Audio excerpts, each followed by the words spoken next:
Curious Lloyd. Crime doesn't usually pay, but crime's history, however, can make you fairly rich.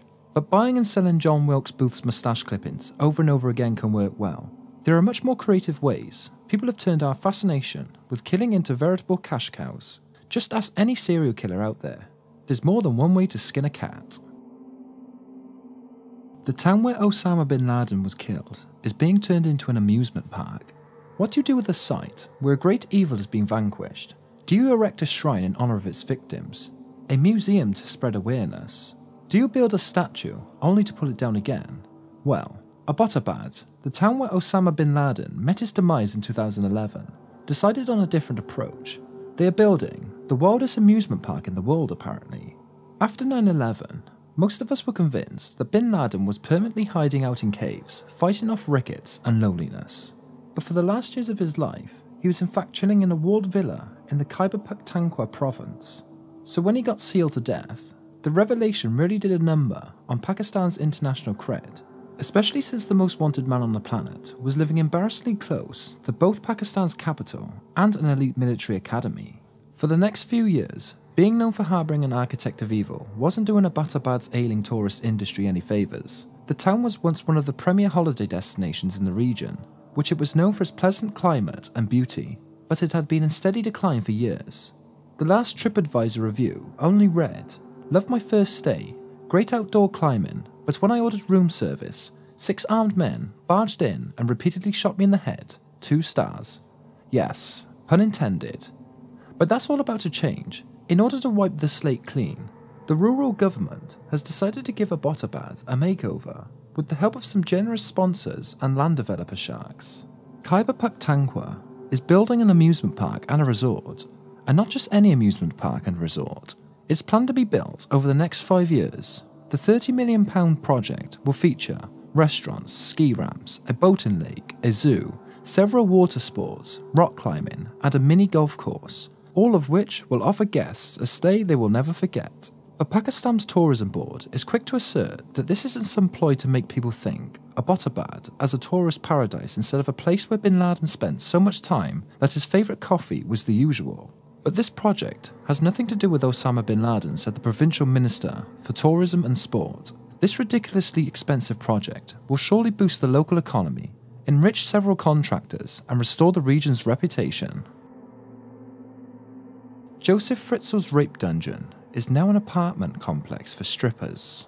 Josef Fritzl, the Austrian ghoul who was responsible for the kidnapping and methodical rape of his daughter Elizabeth inside his dungeon-like basement. He was caught and jailed in 2009, and whilst his basement has been filled with concrete, the House of Horror still stands.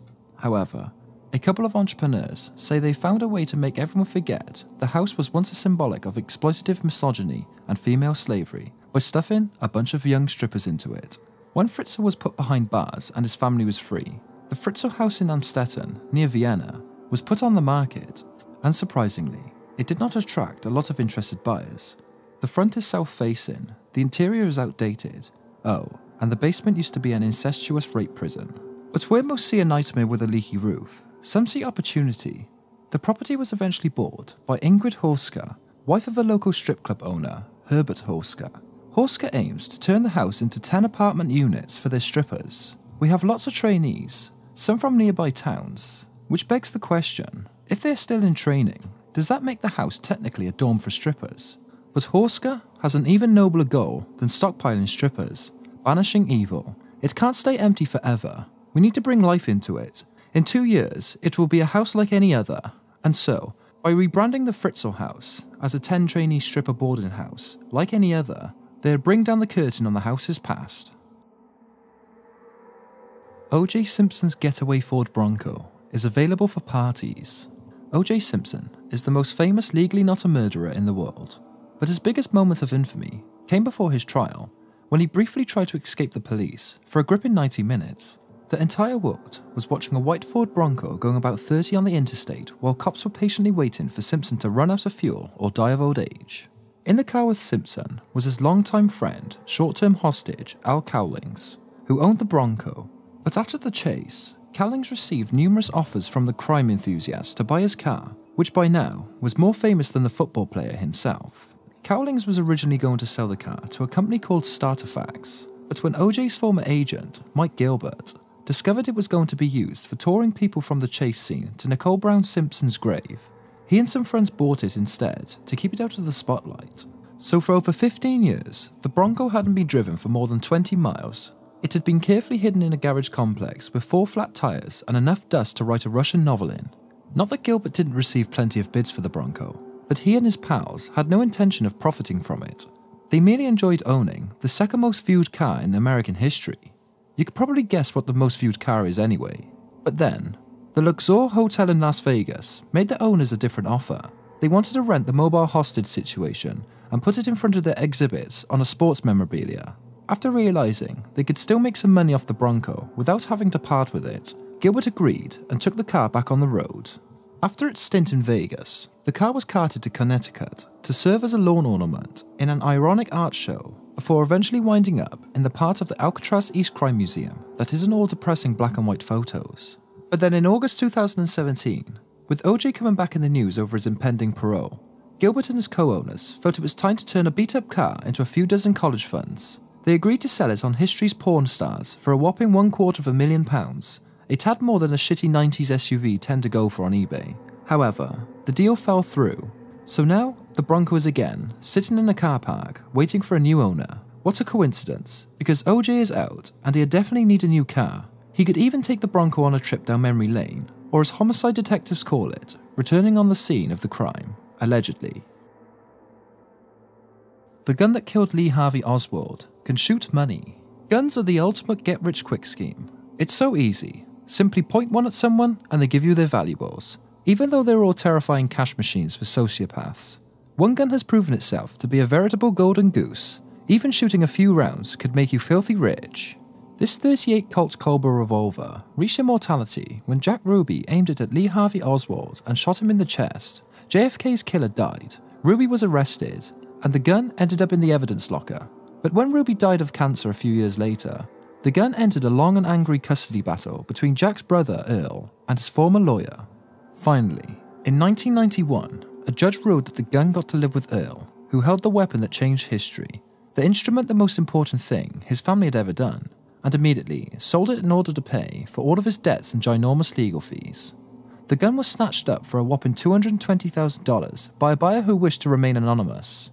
Out of fear, he would get mobbed by people outside of the auction, which could be a strange worry given that he was walking out with a gun. The mysterious owner was Anthony Puglisi, a Florida real estate developer. Though Puglisi said he didn't want any publicity, he didn't exactly keep the gun quiet. Wanting to show off his new prize on the Larry King show, he sent it with one of his butlers to Washington, D.C., where the butler got arrested for walking around with a gun in Washington, D.C. Apparently, trying to convince the cops you're only armed because you're on your way to see Larry King is a good way to spend a night in jail. But soon after, Puglisi found a new way to make money without even leaving Ruby's gun out of his sight. He figured, whenever he needs to generate some more cash, all he has to do is squeeze the trigger a few times. Fired bullets from Ruby's gun have made it to charity auctions all over the country, selling for around $1,000 a piece. Though he insists he hasn't made a single cent off it, he's just shooting it for all the kids. Puglisi did, however, put the revolver up for auction in 2008 in order to fund his new dream, building Florida's first eco-sustainable city.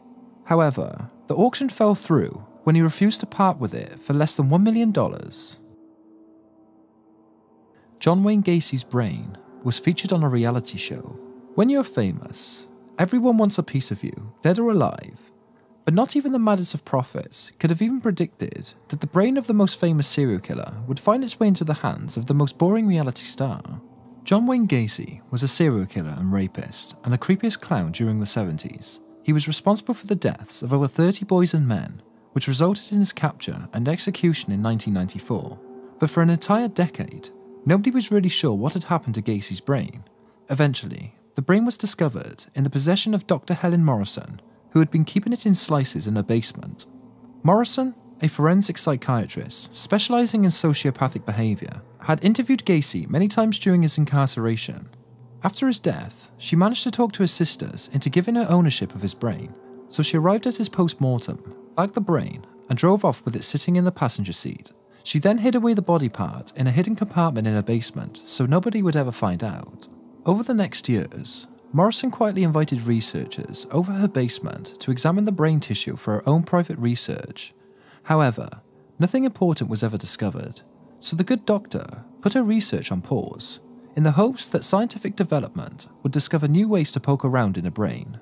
Not soon after, the good doctor started offering viewings of Gacy's grey matter to anyone who would take her up on the offer. Luckily for her, one of the few takers was famous enough to propel Gacy back into the depressing limelight, Khloe Kardashian. During an episode of Kourtney and Khloe Take Miami, Khloe wants her producer to book an actual serial killer on her radio show. "Honestly, I live with a sociopath now and I'm fine," she says, not narrowing her family down by much. Khloe reveals that she also has an obsession with serial killers and sociopaths. So when her producer offers her a chance to see John Wayne Gacy's brain and then explains to her who John Wayne Gacy is, she's on board. So in the holiness of Dr. Morrison's downtown office, Khloe Kardashian observes the brain of John Wayne Gacy, and the best part of it all, Khloe is totally bored. She compares Gacy's shriveled brain to a hamburger patty and calls it so small, so pretty much like her own.